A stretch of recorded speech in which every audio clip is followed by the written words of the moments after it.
नमस्कार। National weather bulletin में आप सभी का स्वागत और अभिनंदन। मैं हूं देवेंद्र त्रिपाठी। 25 मार्च 2026 के दिन कैसा मौसम रहेगा देश भर में, इस वीडियो में जानेंगे। दोस्तों, 26 मार्च और 28 मार्च को दो नए पश्चिमी विक्षोभ उत्तर भारत के क्षेत्रों पर आने वाले हैं और बंगाल की खाड़ी, अरब सागर, दोनों तरफ से नमी का प्रवाह भारत के मेन लैंड पर यानी मुख्य भूभाग पर लगातार बना हुआ है। और ये प्रवाह कैसा है आप देख सकते हैं इस समय सैटेलाइट तस्वीरों में। और यहाँ पर आपको दिखाई पड़ रहा है कि कई जगहों पर बादल ऐसे बने हैं जिनसे बरसात होने की संभावनाएं बन सकती हैं। और ये स्थिति आप कर्नाटक में भी आप देख सकते हैं, जहां पर बादल काफी ठीक ठाक दिखाई दे रहे हैं। कर्नाटक और इसके अलावा तेलंगाना के ऊपर भी बादल इस समय विकसित हो गए हैं और ये बादल धीरे धीरे बढ़ेंगे अगले 24 घंटों के दौरान, क्योंकि बंगाल की खाड़ी से हवाएं इधर चल रही हैं और अरब सागर की हवाएं जो है नमी वाली, वो भी ऊपर आने के बाद मुंबई के और कर्नाटक के तटों से अरब सागर की तरफ प्रवेश कर रही है। तो दोनों हवाओं का यहां पर सपोर्ट है और साथ में पश्चिमी विक्षोभ का भी प्रभाव है जो आगामी सिस्टम है उसके चलते बादल यहां पर पंजाब से गुजरात और मध्य प्रदेश, राजस्थान, दिल्ली, हरियाणा, पंजाब, इन क्षेत्रों की तरफ से आगे अंदर की तरफ बढ़ने शुरू होंगे और मध्य उत्तर प्रदेश के भागों तक पहुंचेंगे। यानी कि जो एक्टिविटी अभी हमने देखी है हाल के दिनों में, वो आखिरी एक्टिविटी नहीं थी। अभी कटाई और मड़ाई के पहले ये जो प्री मानसून की हलचलें हैं, प्री मानसून की गतिविधियां हैं, वो जारी रहने की आशंका है। हालांकि राहत की बात यह है कि मार्च के आखिरी जो दिन बचे हैं, आज 24 मार्च है, 24 से लेकर 31 मार्च के बीच 7 दिनों का जब समय है, आज से लेकर 8 दिनों का, और इसके बाद का अप्रैल का पहला सप्ताह भी, इस दौरान भी कई जगहों पर एक्टिविटी होने वाली है। लेकिन कम से कम अगले एक सप्ताह तक जो एक्टिविटी या जो हलचल संभावित है, बारिश हो या आंधी तूफान हो, बादलों की गर्जना के साथ ओलावृष्टि हो, इन सभी गतिविधियों की जो आशंका है वो बहुत ज्यादा नहीं है, बहुत व्यापक नहीं है। जैसा पैच पिछली बार बना था, हो सकता है वैसा पैच न बने, बने भी तो बहुत लिमिटेड जगहों पर, लेकिन कई जगहों पर बरसात संभावित है। फिलहाल इस वीडियो में जान लेते हैं कि भारत के किन राज्यों के लिए अगले 24 घंटों के दौरान यानी 25 मार्च के दौरान मेट डिपार्टमेंट की तरफ से अलर्ट यानी चेतावनी जारी की गई है। तो यहां पर आप देखें, उत्तर भारत की तरफ चेतावनी नहीं है। हिमाचल प्रदेश और उत्तराखंड, जम्मू कश्मीर, पंजाब, हरियाणा, दिल्ली, उत्तर प्रदेश, बिहार, झारखंड, पश्चिम बंगाल, ओडिशा, छत्तीसगढ़, मध्य प्रदेश, महाराष्ट्र के विदर्भ और राजस्थान, गुजरात, यहां पर कोई अलर्ट जारी नहीं किया गया है। जबकि मेरा मानना है कि यहां पर बादल पहुंचेंगे और कुछ जगहों पर प्री मानसून की हलचलें हो सकती हैं। अगर नहीं होती हैं तो बहुत अच्छी बात है, क्योंकि इस समय बरसात न हो पंजाब, राजस्थान, हरियाणा और हरियाणा में राजस्थान में कई किसान साथियों ने वीडियो शेयर किया और साथ में कमेंट किया है वीडियो में कि इसबगोल और जीरे की फसल को काफी नुकसान पहुंचा है बरसात से, और अगर अब बरसात होती है तो और नुकसान पहुंचेगा। तो बरसात ना हो तभी अच्छा है। और नीचे की तरफ महाराष्ट्र में मध्य और मराठवाड़ा तथा कोंकण गोवा, इन 3 जगहों पर अलर्ट है। कोंकण गोवा पर हीट वेव और ह्यूमिड वेदर कंडीशन का अलर्ट है, यानी लू जैसी स्थिति और उमस भरे गर्मी की स्थिति यहां पर रहेगी। और यहां पर मराठवाड़ा, मध्य महाराष्ट्र, कर्नाटक के आंतरिक रीजन, तेलंगाना, आंध्र प्रदेश के तट और रायलसीमा रीजन में भी बारिश का अलर्ट है प्री मानसून वर्षा का। और केरल में हीट वेव और ह्यूमिड वेदर कंडीशन का अलर्ट है। पूर्वोत्तर राज्यों में कई जगहों पर बारिश का, प्री मानसून की वर्षा का अलर्ट यहां पर जारी किया गया है। दोस्तों, ये जो हवा का चार्ट है, इसके माध्यम से 2 बातें आप समझिए। एक जो हर दिन के बुलेटिन में मैं इंक्लूड कर रहा हूं कि बंगाल की खाड़ी और अरब सागर दोनों जो ओशनिक बॉडी, समुद्री क्षेत्र हैं, इनके सक्रिय रहने के कारण ही जो पश्चिमी विक्षोभ आ रहे हैं, उनके साथ इनका जब तालमेल बैठ रहा है, तभी भारत में जो बारिश की गतिविधियां हैं वो या तो बढ़ रही हैं या हो रही हैं, ऐसा हम कह सकते हैं। या नहीं भी हो रही हैं तो बादल ज्यादातर जगहों पर दिखाई पड़ रहे हैं। अगर नीचे से सपोर्ट मिलना बंद हो जाए तो ये WD कुछ भी प्रभाव नहीं डाल पाएंगे। अगर कुछ भी दिखेगा तो उत्तर के पहाड़ों पर। लेकिन 26 और 28 को जो 2 सिस्टम आ रहे हैं, उन दोनों सिस्टमों का प्रभाव भारत के कई राज्यों पर रहने वाला है। और मार्च का जो विदाई का समय रहेगा 30-31 मार्च, और साथ में अप्रैल की शुरुआत, और 28 से ही लेकर के 31 मार्च तक की बात मैं कर सकता हूं, जब कई राज्यों पर बादल दिखाई पड़ेंगे और कई राज्यों पर बरसात होगी। तो यहां पर हवा देखिए, उत्तर के पहाड़ों से होकर के हवा पंजाब के कुछ हिस्सों, हरियाणा और दिल्ली तथा उत्तर प्रदेश होते हुए बिहार के कुछ भागों तक पहुंचेगी, गया और सिवान, गोपालगंज, चंपारण में, और साथ में मध्य प्रदेश के कई जिलों पर पहुंचेगी। पूर्वी राजस्थान और महाराष्ट्र के भी कुछ हिस्सों पर और गुजरात के भी कुछ हिस्सों पर इन हवाओं का असर हो सकता है, बहुत थोड़ा बहुत। जहां पर इस हवा का असर रहेगा, जब तक रहेगा, मौसम अपेक्षाकृत कंफर्टेबल रहेगा। और यह हवा 2 तरह के मौसम लेकर आती है। अगर यहां पर सपोर्ट नहीं होता नमी वाली हवाओं का, तो इसके चलते दिन में आसमान साफ रहता, धूप तेज रहती और हवा तेज चलती।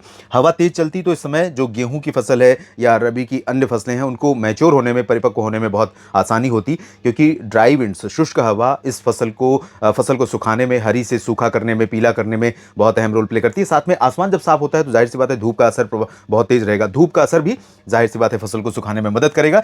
लेकिन यहां पर सिचुएशन थोड़ी बदल रही, तो सुबह का तापमान ठीक रहेगा लेकिन दिन में बादल आएंगे तो वो अलग भूमिका रहेगी हवा की। और जो बंगाल की खाड़ी की हवा है वो कर्नाटक होते हुए महाराष्ट्र के दक्षिणी क्षेत्रों से होते हुए छत्तीसगढ़ और झारखंड पश्चिम बंगाल तक पहुंच रही है, ओडिशा को कवर कर रही है, आंध्र प्रदेश तेलंगाना को कवर कर रही है। और इन सभी जगहों पर हल्के हल्के बादल आज भी दिखाई दे रहे हैं, कल भी बादल बनेंगे। पूर्वोत्तर राज्यों पर हवा का फ्लो बहुत ज्यादा नहीं है लेकिन फिर भी बरसात होने की संभावनाएं नजर आ रही हैं।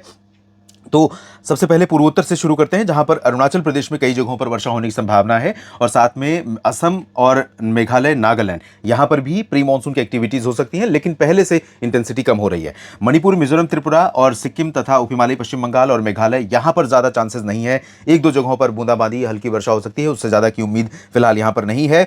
और नीचे की तरफ या पूरब की तरफ पश्चिम की तरफ देखें तो यहां बिहार, झारखंड, पश्चिम बंगाल इन क्षेत्रों पर भी बादल बनेंगे। कहां पर? रांची और दुमका, जमशेदपुर, देवघर, डाल्टनगंज समेत कोलकाता सहित गंगेय पश्चिम बंगाल के भागों पर। तो यहां पर थोड़ी बहुत बूंदाबांदी, हल्की वर्षा या कहीं कहीं पर धूल भरी आंधी चलने की संभावना बन सकती है प्री मानसून की। और इधर बिहार के तराई वाले रीजन में थोड़ी बहुत संभावना रहेगी। बाकी भागलपुर, गयाजी, पटना, वैशाली, दरभंगा, किशनगंज, चंपारण और सिवान, गोपालगंज से लेकर बक्सर, कैमूर, गयाजी इन सभी रीजन्स में फिलहाल अगले 24 घंटों में शुष्क मौसम रहेगा। बारिश की कोई संभावना नहीं। सुबह ठीक मौसम और दिन में मौसम गर्म और उमस भरा होगा क्योंकि यहां पर क्लियर और ड्राई विंड्स नहीं आ रही हैं बल्कि थोड़ी सी बंगाल की खाड़ी की हवाएं भी यहां पर पहुंच रही हैं जिनमें आर्द्रता है, मॉइस्चर है। और इसके बाद मध्य भारत की बात हम करें तब उसके बाद उत्तर की तरफ चलेंगे। मध्य भारत में ओडिशा और छत्तीसगढ़ के रायपुर तथा अंबिकापुर तक, ये जो बिलासपुर और अंबिकापुर का रीजन है यहां से होते हुए नागपुर और चंद्रपुर, गढ़चिरौली से होते हुए नांदेड़, संभाजीनगर, पुणे, अहिल्यानगर और सतारा, सांगली, रत्नागिरी, सिंधुदुर्ग और गोवा इसके नीचे के भागों पर, साथ में साउथ पेनिनसुलर रीजन पर कर्नाटक, केरल, तमिलनाडु, आंध्र प्रदेश, तेलंगाना इन सभी भागों के ऊपर जो नमी आ रही है जिसका जिक्र हमने किया उसके कारण यहां पर आपने देखा सैटेलाइट तस्वीरों में भी कि कुछ बादल यहां पर डेवलप हो रहे हैं। विशाखापट्टनम पर हैं, हैदराबाद पर हैं और कर्नाटक के आंतरिक रीजन पर हैं। तो ये पैच इधर भी बन सकते हैं, नागपुर और साउथ मध्य महाराष्ट्र तथा तेलंगाना के ऊपर। और इसके चलते यहां पर कुछ इलाकों में प्री मानसून की एक्टिविटीज हो सकती हैं। ज्यादा चांसेस नहीं है लेकिन रूल आउट नहीं करेंगे। ये प्री मानसून सीजन है। इस समय बढ़ते हुए तापमान के बीच में अगर मॉइस्चर फीडिंग अच्छी रहे तो इस तरह की गतिविधियां देखने को हमें मिल जाती हैं। ऊपर की तरफ देखें तो मध्य प्रदेश और महाराष्ट्र के शेष भागों पर गर्म और उमस भरा मौसम। मुंबई में भी, पालघर, रत्नागिरी, सिंधुदुर्ग में भी और साथ में पुणे से लेकर नासिक, नंदुरबार, धुले, जलगांव, अकोला और अमरावती और आसपास के भागों पर भी यहां पर भी मौसम गर्म रहेगा। और आप देख सकते हैं कि टेम्परेचर अकोला में लगातार बढ़ रहा है और 40 डिग्री के आसपास पहुंच गया। परभणी भी महाराष्ट्र में ही है, तो विदर्भ में ही, तो विदर्भ में काफ़ी अच्छी खासी गर्मी पड़ रही है। इसके अलावा कुर्नूल और अनंतपुर में भी देख सकते हैं तापमान बढ़ रहा है। तो इन क्षेत्रों में मौसम गर्म होता जा रहा है, गर्म रहेगा। लेकिन जैसे ही बादल डेवलप होंगे, बरसात होगी तो टेम्परेचर डाउन होगा।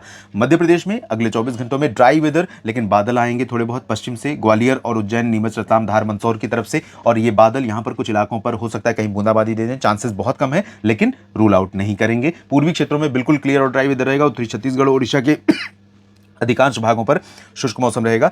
गुजरात में पूर्वी रीजन और कच्छ, सौराष्ट्र रीजन पर आज जो बादल दिखाई दे रहे हैं, कल यहां पर राजकोट और द्वारका, अहमदाबाद के ऊपर बादल हो सकते हैं थोड़े बहुत, लेकिन बरसात की संभावना गुजरात में नहीं है। सूरत, वलसाड़, नवसारी, डांग, तापी, भरूच में भी, सोमनाथ, भावनगर, वेरावल और द्वारका इन सभी जगहों पर भी बारिश की संभावना नहीं है। अब चलते हैं उत्तर की तरफ जहां पर उत्तर प्रदेश और हरियाणा, पंजाब, राजस्थान, दिल्ली से लेकर उत्तराखंड, हिमाचल, जम्मू कश्मीर के क्षेत्रों में मुख्यतः शुष्क मौसम के बीच में जो नए सिरे से बादल आने शुरू हो रहे हैं, उन बादलों से जम्मू कश्मीर और हिमाचल के कुछ हिस्सों पर शुरुआत बारिश की हो सकती है और वही शुरुआत हमें पंजाब में दिखाई पड़ सकती है।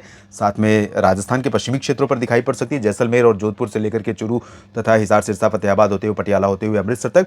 लेकिन माफ कीजिएगा दोस्तों, जब ये बादल पश्चिम से पूरब की तरफ मूव करेंगे, अगर यहां पर आते आते उन्हें फीडिंग ज्यादा मिलती है मॉइस्चर की अरब सागर से और बंगाल की खाड़ी से, तो कुछ पैच यहां पर भी डेवलप हो सकता है। और वो पैच हो सकता है अलवर, जयपुर, सवाई माधोपुर, आगरा, भरतपुर और गुरुग्राम, फरीदाबाद, पलवल, दिल्ली। तो यहां पर भी कुछ एक्टिविटी हो सकती है। संभावनाएं बहुत कम है यहां पर भी, लेकिन कंडीशन फेवरेबल हो सकती है। वेदर कंडीशन इस अनुकूल बन सकती है कि यहां पर बरसात, प्री मानसून की एक्टिविटी थोड़ी बहुत हो जाए। इधर उत्तराखंड में मुख्यतः शुष्क मौसम अगले 24 घंटों में और लद्दाख में मुख्यतः शुष्क मौसम संभावित है। देश भर के मौसम पूर्वानुमान के इस बुलेटिन में अभी के लिए इतना ही। आप मेरे साथ लगातार बने रहिए मौसम तक चैनल और न्यूज मीडिया मंच यूट्यूब चैनल पर और मौसम तक फेसबुक पेज पर, जहां मौसम की सारी जानकारी आप तक पहुंचाने का मेरा जो प्रयास है वो लगातार जारी है। बस आपको मेरे इस प्रयास में थोड़ी सी सहायता करनी है। उसके लिए आपको वीडियो को लाइक और शेयर करना है और कमेंट में अपनी बात लिखनी है। देख रहा हूँ बहुत सारे मित्र लिख रहे हैं, इसके लिए मैं दिल से धन्यवाद कहूँगा आपको, क्योंकि आप मेरे लिए रिपोर्टर की तरह काम कर रहे हैं कि रियल वेदर कंडीशन कैसी हो रही है ये आप मुझे बता रहे हैं और ये सही जानकारी मिल पा रही है, क्योंकि आंकड़े मशीनों पर जो रिकॉर्ड होते हैं उनमें और आपके द्वारा दिए गए आंकड़ों में या दी गई सही जानकारी में बहुत अंतर रहता है कई बार। तो इसी तरह से देते रहिए और चैनल को सब्सक्राइब जरूर कर लीजिएगा। नमस्कार।